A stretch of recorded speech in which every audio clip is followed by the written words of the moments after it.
Welcome to Shivaji studio. ఈరోజు మన topic మన మాజీ ముఖ్యమంత్రి అయినటువంటి శ్రీ జగన్మోహన్ రెడ్డి గారు పిఠాపురం పర్యటనకు వెళ్ళారు. ఆ విషయాలు మీకు విపులంగా వివరించే ప్రయత్నం చేస్తా. మీకు ఈ వీడియో నచ్చినట్లయితే లైక్ చేయండి, షేర్ చేయండి, ఛానల్ మాత్రం సబ్స్క్రైబ్ చేసుకోవడం మర్చిపోవద్దు.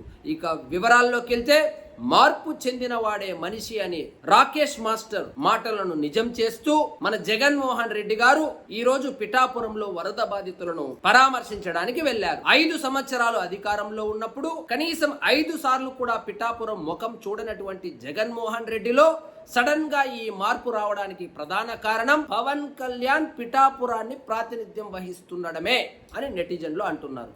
సరే, ఏది ఏమైనప్పటికీ ఈ విషయంలో మనం జగన్మోహన్ రెడ్డి గారిని నిజంగానే అభినందించాల్సిందే. ఎందుకంటే అధికారంలో ఉన్నప్పుడు పరదాలు కట్టుకొని షో చేసి వెళ్ళిపోయేటువంటి మన జగన్మోహన్ రెడ్డి ఈ రోజు మోకాల్లోతు నీటిలో వరద బాధితులను కలవడానికి వెళ్ళడం నిజంగా అప్రిషియేట్ చేయవలసిన విషయమే. ఇక అసలు విషయానికి వస్తే, ఏలూరు ప్రాజెక్టు పరిసర ప్రాంతాలన్నీ బురదతో మునిగిపోయి ఉంది. ఇందులో ప్రధానంగా నష్టపోయింది పిఠాపురం నియోజకవర్గం అని చెప్పవచ్చు. ఈ నియోజకవర్గానికి సంబంధించి జగన్మోహన్ రెడ్డి 2 గ్రామాలలో ఒక్కో గ్రామంలో 20 నిమిషాలు పర్యటించడానికి తాడేపల్లి నుంచి పిఠాపురం బయలుదేరి వెళ్లారు. సరే, 20 నిమిషాలైనా వస్తున్నాడు కదా అని అక్కడి ప్రజలు జగన్మోహన్ రెడ్డిని కలిసి తమ గోడుని వినిపించుకోవాలని విఫల ప్రయత్నం చేయగా చివరికి విఫలమయ్యారు. వాళ్ళు ప్రశ్నలు అడుగుతుండగా కనీసం చెవులో కూడా వేసుకోకుండా జ్వరం వచ్చినప్పుడు చెవులో దూది పెట్టుకున్న వాడిలాగా చిరునవ్వులు చిందించి అక్కడి నుంచి మెల్లగా జారుకున్నాడు జగన్మోహన్ రెడ్డి. సరే, ఆయనదా వినలేదు.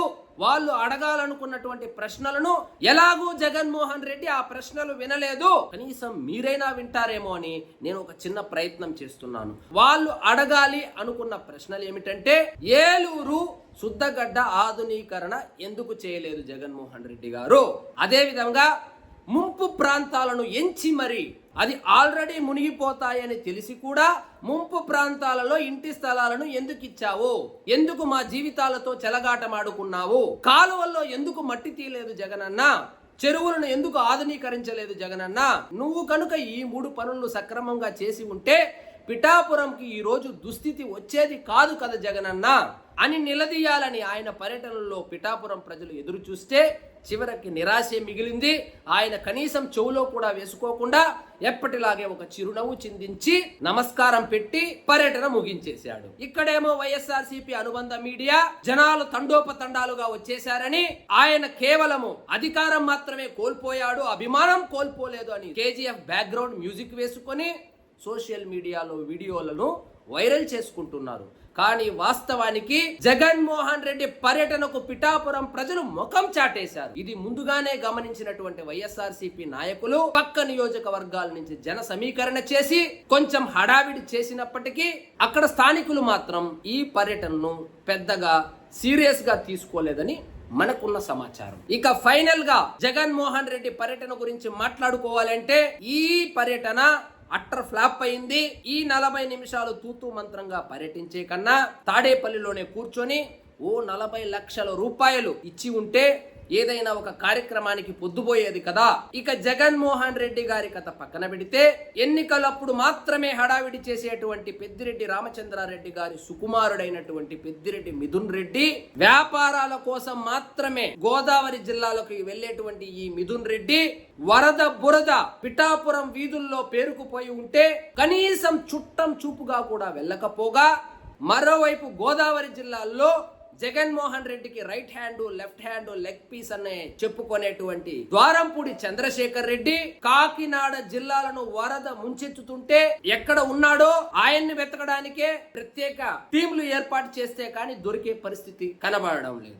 వీళ్ళ సంగతి ఇలా ఉంటే, పిఠాపురం కోసమే పుట్టాను, పిఠాపురంలోనే పెరిగాను, పిఠాపురంలోనే రాజకీయాలు చేస్తాను, పిఠాపురంలోనే గెలుస్తాను, నేను పుట్టిందే పిఠాపురం కోసం, నా సావు పిఠాపురంలోనే, నేను చనిపోతే నన్ను పిఠాపురంలోనే పూడ్చేయండి, నేను పిఠాపురం ఆడపిల్లను అని ఎన్నికల్లో బాహుబలి సినిమాలో రమ్యకృష్ణ రేంజ్ లో డైలాగులు చెప్పినటువంటి మన మేడం వంగా గీత గారు తూతూ మంత్రంగా అయితే పర్యటిస్తున్నారు. కానీ ఉత్తుత్తి పర్యటనలు చేస్తున్నారే కానీ ఆర్థికంగా ఏమీ సహాయం చేసినట్లు కనబడడం లేదని నెటిజన్లు తీవ్రంగా ఆందోళన వ్యక్తం చేస్తున్నారు. జన సైనికులు మాత్రం పిఠాపురంలో వరద బాధితులను ఆదుకుంటూ సహాయ సహకారాలు అందిస్తూ నిత్యావసరాలు కూడా పంపిణీ చేస్తూ తమ బాధ్యతను 100% నిర్వర్తిస్తున్నారు. ఇంటి సరుకులు జన సైనికులు ఇస్తున్నారు. వైఎస్ఆర్సీపీ నుంచి పోటీ చేసినటువంటి వంగా గీత గారు కనీసం అగ్గిపెట్టైనా ఇస్తే బాగున్ను, అది కూడా ఇవ్వకుండా ట్రాక్టర్ వేసుకొని కెమెరామెన్ ని వెనకాల పెట్టుకొని ఉత్తుత్తి పర్యటనలు మాత్రమే చేస్తూ మమా అనిపిస్తున్నారని పిఠాపురం వాసులు ఆవేదన వ్యక్తం చేస్తున్నారు. ఇక ఫైనల్ గా మన ముద్రగడ పద్మనాభరెడ్డి గారు అసలు ఉన్నాడా, ఆయన ఇల్లు కూడా వరదలో ఇరుక్కునిందా, ఆ విషయమైనా కరెక్ట్ గా తెలిస్తే ఆయనకు కూడా ఏదైనా సహాయ సహకారాలు మనం అందిద్దాము అని జన సైనికులు వెతుకుతున్నారు. మరి ఆయనైతే ఇంతవరకు కనపడలేదు. ఒకవేళ కనపడితే ఆయనకు కూడా సహాయ సహకారాలు పెద్ద మనసుతో చేయాలని జన సైనికులు భావిస్తున్నారని మనకున్నటువంటి సమాచారం. ఇదండి ఈరోజు మన టాపిక్. మీకు ఈ వీడియో నచ్చినట్లయితే లైక్ చేయండి, షేర్ చేయండి, ఛానల్ మాత్రం సబ్స్క్రైబ్ చేసుకోవడం మర్చిపోవద్దు. జై హింద్.